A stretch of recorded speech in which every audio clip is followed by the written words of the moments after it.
Welcome to This Week in Surgery Centers. If you're in the ASC industry, then you're in the right place. Every week, we'll start the episode off by sharing an interesting conversation we had with our featured guest, and then we'll close the episode by recapping the latest news impacting surgery centers. We're excited to share with you what we have, so let's get started and see what the industry's been up to.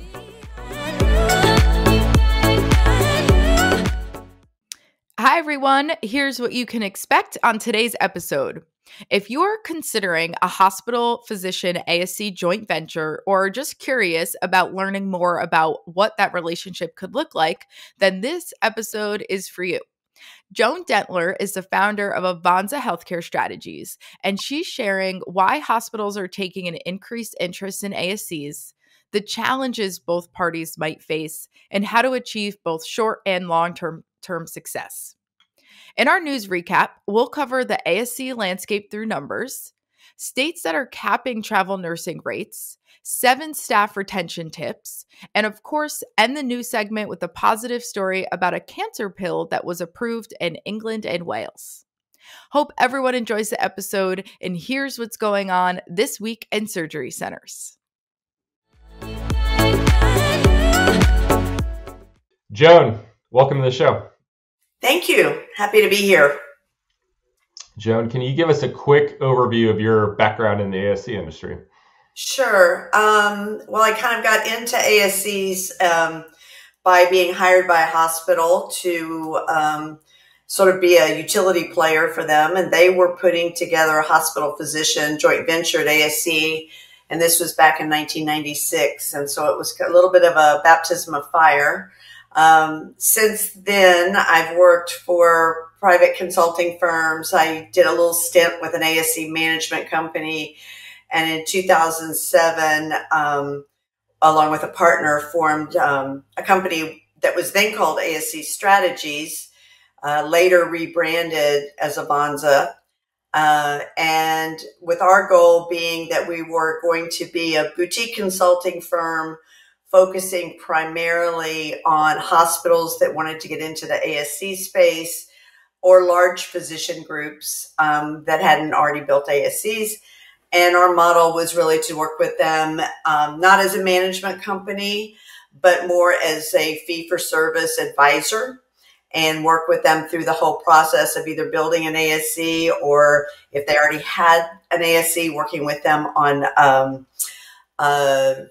fine-tuning those operations for as long as that client needed us. And then in 2014, I rebranded the company Avanza Healthcare Strategies because we started getting requests for things in the outpatient space other than ASCs, like imaging and infusion and some other services. So Avanza in its current form started in 2007 and then sort of expanded to take on more outpatient in around 2014.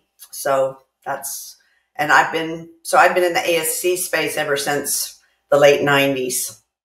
Fantastic. And you've got a great background for the topic that we wanted to hit on with you today, which is really this trend around hospitals doing joint ventures with ASCs. And so from a high level perspective, Joan, can you kind of help set the context for us? What's kind of the latest in this trend of hospitals looking to partner with ASCs and what's driving it? Well, it's interesting to me because a lot of people consider this like a new trend. And for those of us, there are absolutely not many of us, but for those of us that have been working in this space, like I said, for 20 years almost, it doesn't seem new at all. But it has definitely picked up steam. And I think the last statistics I saw was that the joint ventures or hospital-owned ASCs in general are one of the fastest growing groups. And I really think that currently, as we sit in 2013, there are a couple drivers. One is COVID. Like COVID's changed everything else in our lives. The idea that hospitals are for sick people. And most people having surgery, outpatient surgery in an ASC, they aren't sick. That by definition, they're not sick. And so they don't necessarily want to be around people who are sick. So that's caused a big growth.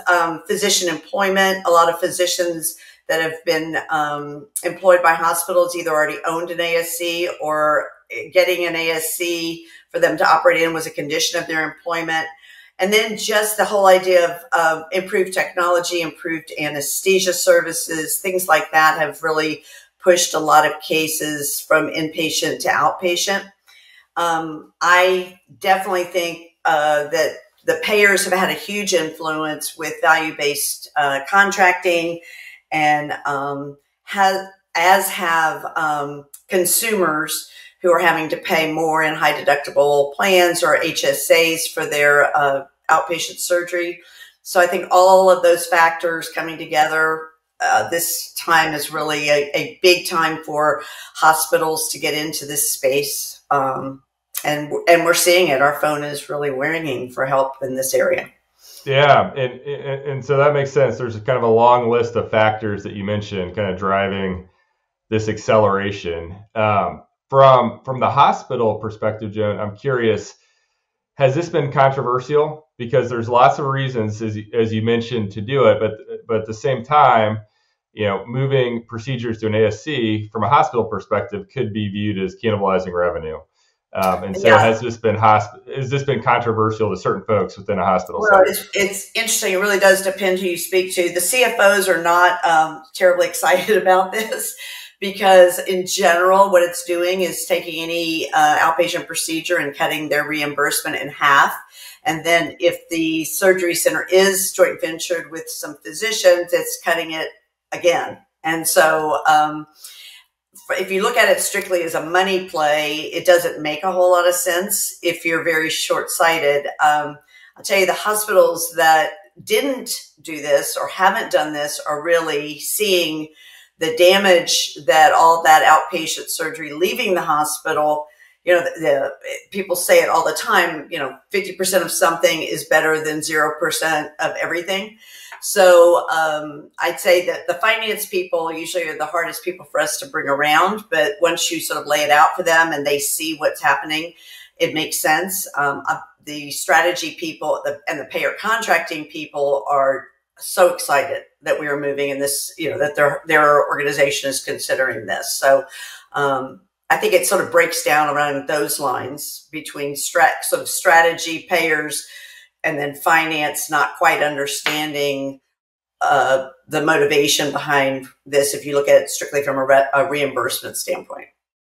Yeah, it sounds like there's some innovator's dilemma at play here in terms of these hospitals have to be willing to at least consider cannibalizing existing revenue streams with lower gross margin business, as you mentioned a lot of times, right. At least on the revenue side.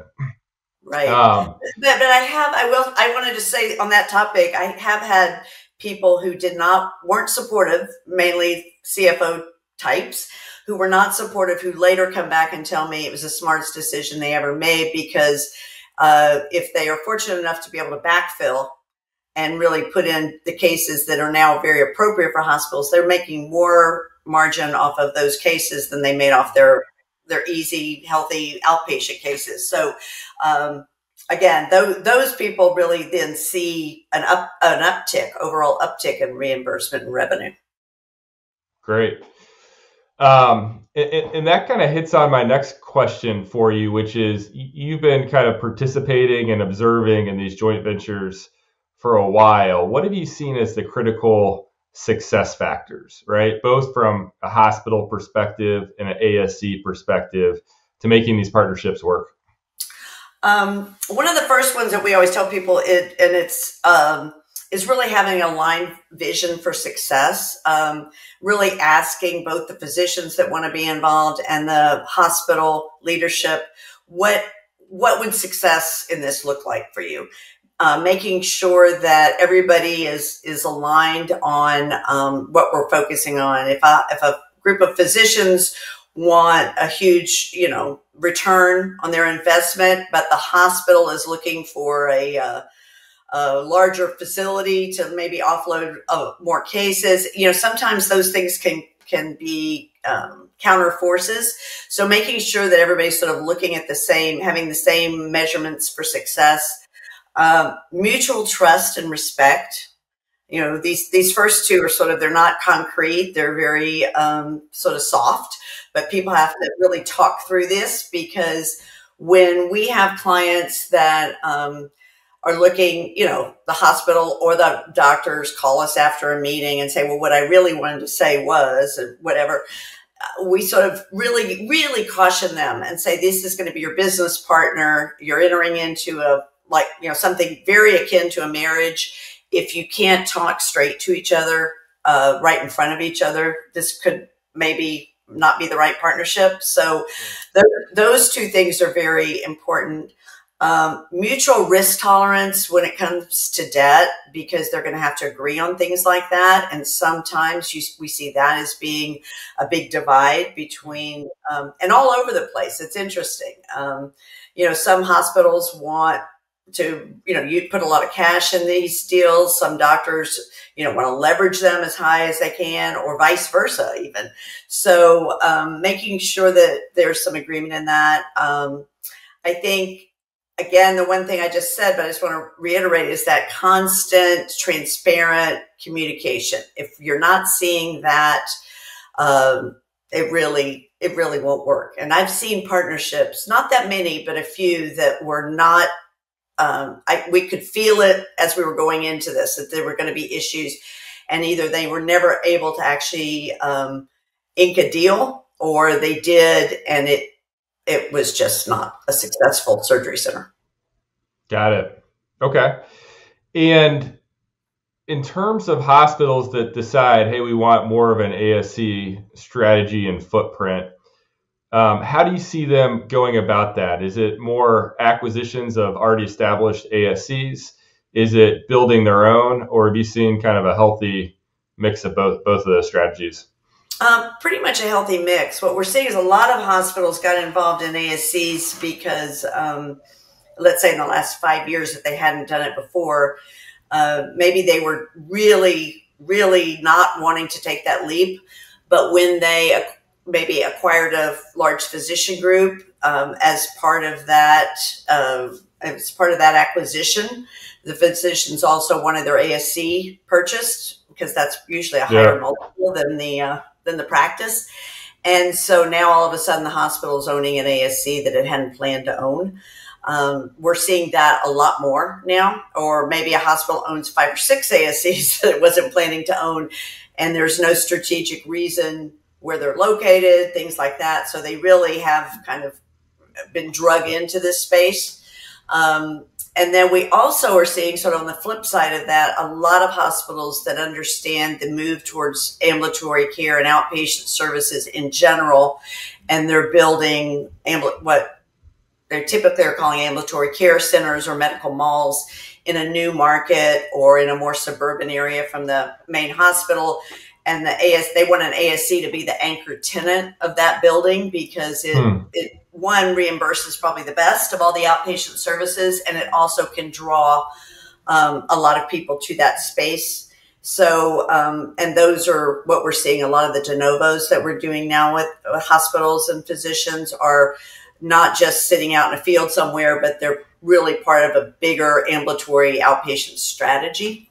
So we're seeing both of those, both the acquisitions and the de novos. And I think the other trend that we're seeing from hospitals is the conversion of HOPDs. A lot of hospitals, probably in the early 2000s, they weren't ready to go all the way and cut their reimbursement in half, but they were hearing, they're both the doctors and the patients saying they really loved the ASC experience. So they built freestanding HOPDs, or maybe, connected to the hospital in some sort of, tangential way. Sure. Physically tangential. And it was a provider-based entity that was still able to bill hospital rates. It was on the hospital license, but they tried to run it much more like an ASC, faster turnaround times, maybe more physician input, smaller footprint, those kind of things. And so now what they're realizing is they do need to make the leap all the way into a freestanding ASC. And we're called because converting that space makes the most sense from a, reusing an asset. It's already there. a lot of times the doctors like that location, they're already used to that location. But there's a whole nother set that would be a whole nother podcast, because there's a whole nother set of issues involved in when you're converting an HOPD to an ASC. But that's kind of a hybrid between the acquisition and the de novo model. You know, it's there, but it was owned by the hospital, and now we're going to flip it to this new partnership. Yeah, that seems kind of like the splitting the difference model. So it sounds like there's a lot there to unpack in terms of the HOPD side. So per your suggestion, we'll wait to the next episode for that one. But I am curious. Tell me about some of the high level drivers. We talked about the high level drivers of hospitals adopting an ASC strategy. What are some of the high level drivers of HOPDs going all in to become ASCs? Well, like I said, the location usually is a really nice, good location for the doctors, because it's by nature of CMS definition, for that to be an HOPD, it can't be a too long of a distance from the hospital. And like I said, the speed to market of getting that in place can be, for anybody who's ever renovated a house, they know that sometimes, you know, a new build is actually faster than a renovation. But you can't, if you don't have to do too much work to the physical plant, there's a quicker turnaround to get that ASC up and running. And now the physicians are part owners. And so now they're sharing the revenue in basically the same building they were in before. In general, what I've seen, physicians like partnering with hospitals, you know, for a few reasons. One is, if the hospital, certain conditions are met, the hospital can help with the contracting for the ASC. And most of the time, I won't say always, but most of the time, the hospital can leverage their position with the payers in this new ASC and get the physician partnership a higher reimbursement rate than the physicians would have gotten if they'd gone out and done an ASC on their own. Obviously, in CON states, having a hospital partner will sometimes be the only way a group of physicians can have ownership in an ASC, because a lot of physicians either can't afford or don't want to go through the rigmarole of getting a certificate of need from the state. And then the hospital, the big thing that I see when physicians are being very honest is that one thing that the hospital brings to the physicians, whether it's an HOPD conversion or a freestanding ASC that they build together, is the hospital can be the deep pockets when it's time for physicians to retire. Or if, you know, just a group of physicians own an ASC and a doctor would like to cash out of some or all of his shares or her shares, there may not always be a willing buyer available. And what we've seen is the hospital is always a willing buyer. And so there's a really nice sort of guaranteed sale for the doctors if they have partnered with a hospital in their ASC. Got it. Okay. So we've touched on some of the benefits from a physician perspective. What about the rest of the staff in an ASC? Does partnering up with the hospital impact their day-to-day in any kind of key ways? You know, that's a really good question, because there's not one set answer for that. You know, sometimes the staff can be a little concerned if because they're nervous about, okay, now is my whole job going to change, from the standpoint that hospitals tend to, you know, have a lot of meetings, have a lot of things that the staff might feel like, oh, now I'm going to be a hospital employee. But they aren't usually. They remain an employee of the joint venture, they are now an employee of the joint venture, not the hospital. So they typically, and I'm watching my words here, because sometimes we have seen some structures where the joint venture will lease staff from the hospital, but typically that's not the case. And so there's a totally separate personnel policies, totally separate salary structure, benefit structure. Everything is for the joint venture. It's not the hospital. And sometimes that's disappointing to the staff because maybe the hospital salary ranges are higher. Maybe the hospital's benefit structure is much richer. And so sometimes they're disappointed to hear they're not going to be hospital employees. So that's why I'm kind of saying it's not necessarily either all good or all bad. If a joint venture is formed and it's becomes a freestanding HOPD from freestanding ASC, and it was an ASC, usually all of that HOPD staff resigns, and then only the ones that would like to be rehired by the joint venture or that the joint venture wants to hire are brought back. So that the staff doesn't necessarily come with the location, if that makes sense. Because there are some people that don't want to work in an ASC. It's a much faster environment. And there's a lot of staff that maybe wouldn't be appropriate in an ASC because the ASC is a lot faster environment.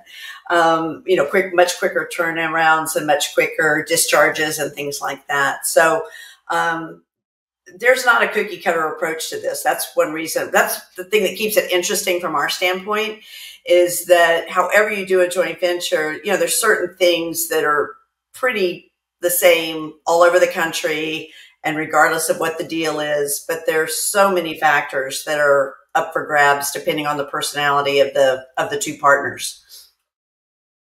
Got it. Okay.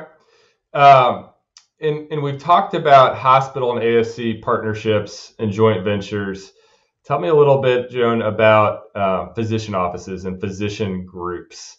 How are they thinking about their ASC strategies? And are you seeing any trends there that are, materially different from the hospital ASC partnership dynamics? Now, I don't know if you're talking about new physicians that are newly going into ASC space or physicians that have had most surgical specialties.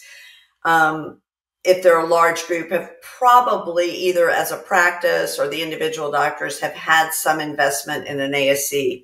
It's rare we find, though we do have a couple actually right now that are large physician groups that for whatever reason, in the cases of the groups we're working with, that they are in CON states, and so that's sort of what's kept the physicians from being able to open their own ASC.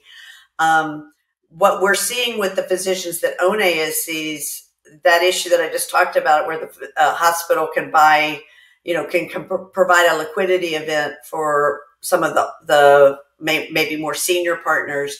Sometimes this is the time when you have a lot of more senior partners that are winding down. It's a good time maybe for a physician-owned ASC to start looking to their community hospital or the health system that covers that market as a potential buyer, because that can make for a really nice acquisition for the hospital if they've got a mature surgery center that's been physician-owned and a few of the physicians want to be bought completely out. Maybe some of the other physicians would like a little bit of a liquidity event, and the hospital can come in and buy, a portion of the shares and now become an owner in that ASC. The physicians are the senior owners. They've been there longer. So a lot of times it's really just a financial buy-in by the hospital, but nothing changes at all in the operations or the ownership. It remains exactly as it is.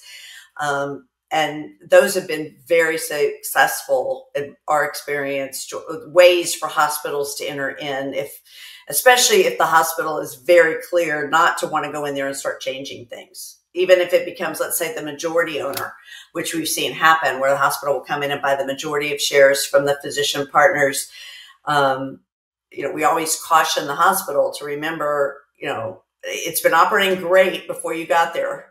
Don't go in there and start making changes, and really think about things before you think things need to be changed there. Because if it's been not just financially operating well, but from a quality standpoint operating well, and the community really likes that place for surgery, sometimes a hospital coming in trying to make changes can really make the deal, really make it go south. And we don't see that often, but maybe that's because we really prep the hospitals on those about not, kind of slapping their hands about don't touch it. It's fine.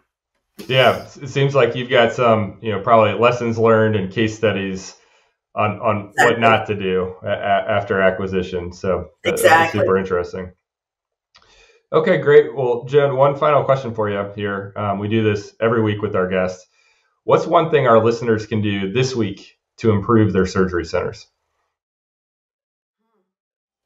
Um, one thing, because we do work with a lot of existing centers that are, like I said, maybe thinking about getting acquired in a joint venture, is I would always say it's sort of like when you have somebody come into your house, and they see the dirt in the crevices, or they see, hey, if you move that chair to that other side of the room, this room would look a lot better. We often say, invite somebody in, and when I say somebody who knows healthcare, somebody who knows surgery centers, and have them sort of look at your operations from top to bottom and see if they have any suggestions. And because sometimes they pick stuff up that the people that are there day in and day out don't notice. And I'm not talking about just physical things, even just operations. You can watch and say, why are people, looks like you're doing double work right there. So that's something that I would say is maybe find another administrator, ASC administrator in the area, or, maybe somebody from the hospital who maybe knows things, and just say, will you just walk through and just give us, see if you see anything you think should change. And don't be threatened by that is what I would say, because most of the time you can pick up at least one or two pretty easy to implement ideas from those activities. Yeah, that's good advice. I think oftentimes we start doing things a certain way and running any kind of business or process, right? And that just becomes the way we do it. We don't necessarily go in from that mindset of, okay, let me understand this all with a fresh set of eyes and what could you tweak or improve. And so, Right. I think I think people in the ASC industry in general need to remember that first ASC opened back in 1960. A lot of people working in ASCs weren't even born back then. And so, I think that the longer an ASC has been open, the more likely you're going to see that, where people just, well, this is the way we've always done it. I don't know why we do it this way, but this is the way they trained me to do it when I started 10 years ago, and we've always done it this way. And so most of those are probably great things, and don't change them. But usually you can find one or two time saving or money saving ideas when you have a fresh pair of eyes look at operations for you. great. Well, Jen, thanks so much for joining us today. Thank you. It was fun. As always, it has been a busy week in healthcare, so let's jump right in. Our first story is a quick one, but Becker's ASC published a snapshot of the ASC industry from a numbers perspective, and I thought a few of these were really interesting. So here are the 5 stats they shared along with the studies where they obtained these numbers from. So the first, hospitals are shifting 1/3 of their revenue to surgery centers, office-based labs, and other outpatient sites, according to JLL's Healthcare and Medical Office Perspective report. The average physician compensation declined by 2.4% in 2022, according to Doximity's 2023 physician compensation report. The average total cases performed at an ASC per day is 20.9, according to VMG Health's multi-specialty ASC benchmarking study. 70% of ASCs remain independent as of 2022, according to another report from VMG Health. And then lastly, the average net operating revenue for ASCs is $11.1 million, according to another report from VMG Health. So out of those 5 stats, I think the most interesting to me was the first one, that hospitals are shifting 1/3 of their revenue to surgery centers and other outpatient sites. It shouldn't be that shocking to a lot of people. If you've been keeping up with the news, we've been seeing this trend for a little while now, but always really exciting to see further proof of that.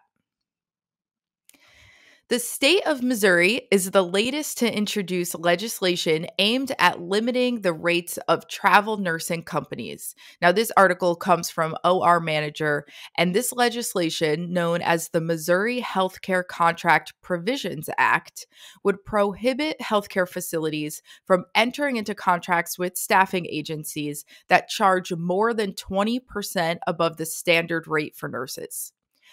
Supporters of the bill argue that travel nursing rates have skyrocketed during COVID, which everybody kind of knows by now, leading to higher healthcare costs for patients and straining budgets all around.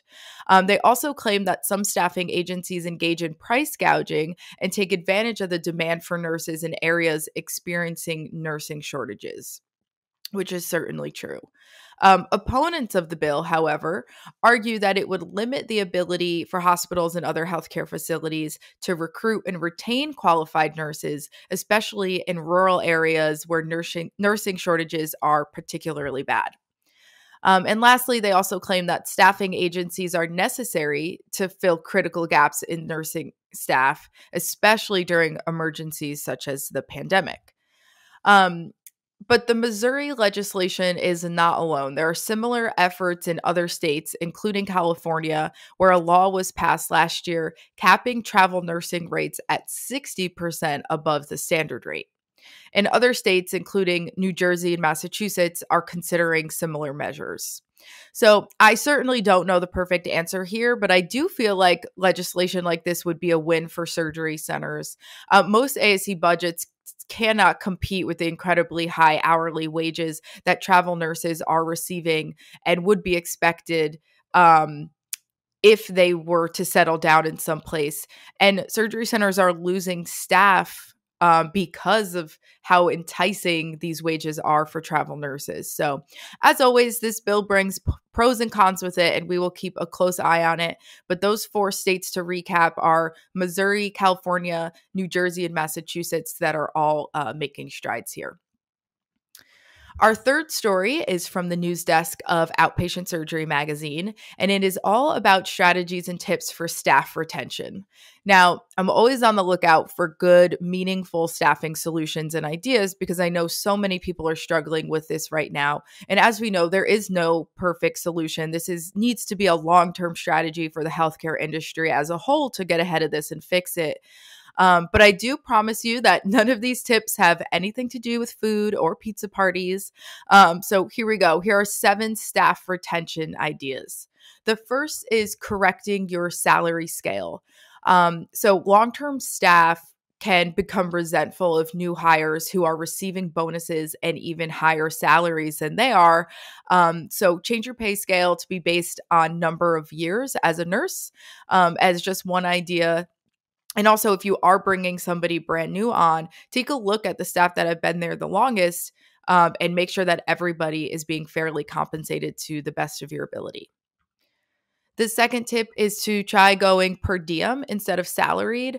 This allows for schedule flexibility and also for them to control how much money they make. The third is to stay aware of work-life balance. This goes along the lines of flexibility again, but you might have some nurses who prefer to work 32 hours over 4 days versus the typical Monday through Friday schedule. The fourth is to keep it stimulated. Cross-train anybody who is interested so they keep learning and don't get bored. Focus on workplace culture. And they're suggesting that this actually starts with leadership. So make sure you appreciate your employees and take genuine interest in their lives as human beings instead of just employees. And along the same lines, the next tip is to understand every employee's goals, preferences, and skills and to see them all as individuals. So get to know them. Where do they see their career in a year or 5 years? How can you help them get there? What is most important to them right now? Are they just looking to make as much money as humanly possible? Or is getting out at 4 p.m. every day in their best interest so that they can spend more time with their family? Trying to figure out what works best for them as individuals will go a long way. And lastly, mentorship is a proven retention tactic. This will encourage newer employees to stick around longer, will help prepare them for more leadership type roles, and just keep overall morale high. So there you have it, 7 retention strategies and reminders to make sure you keep your best staff. And to end our news segment on a positive note, a cancer pill was approved in England and Wales. Hundreds of people with rare forms of inherited cancer could live longer after the UK's National Health Service approved the first drug targeting tumors that is caused by a faulty gene. So patients in England and Wales who are carrying a mutated version of the BRCA1 or BRCA2 genes will now be eligible for this new pill. And the new pill kills cancer cells by stopping them from repairing themselves, and has been shown to cut the risk of dying from inherited breast cancer by 1/3 and to extend the lives of patients with incurable prostate cancer. And that news story officially wraps up this week's podcast. Thank you, as always, for spending a few minutes of your week with us. Make sure to subscribe or leave a review on whichever platform you're listening from. I hope you have a great day, and we will see you again next week.